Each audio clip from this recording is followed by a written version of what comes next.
na kumkaba koo. Kikao maalum kikiitishwa ndani ya bunge la kaunti ambako hoja ya kumbandua tena iliwasilishwa rasmi.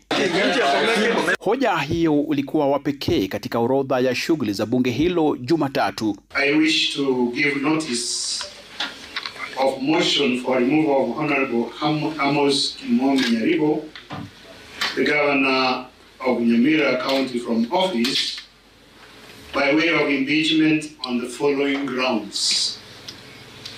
Number one, gross violation of the Constitution of Kenya and other laws. And two, abuse of office. Thank you, Mr. Speaker. Baada ya kuwasilishwa kwa hiyo, kikao kilisitishwa, wabunge wakitoka bila kueleza zaidi sababu yao. Hatua hii ikiwa ni ya tatu katika jaribio la kumtoa Nyaribo mamlakani, kwani hapo awali Gavana Nyaribo alikwepa shoka la kubanduliwa mwaka jana kwa kura moja tu.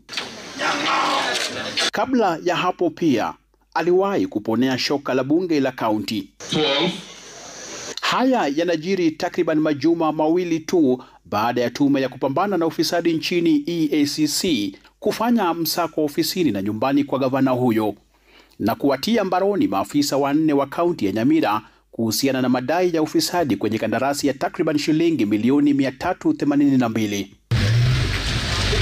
Aidha, gavana huyo anaandamwa kwa madai ya kujilipia malimbikizi ya takriban shilingi milioni 18, milioni 13 kati yazo zikiwa malimbikizi ya posho ya nyumba na shilingi milioni 5 zaidi kwa hiari kinyume na sheria.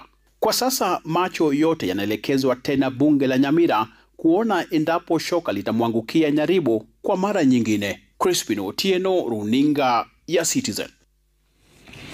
Kwingineko, Rais wa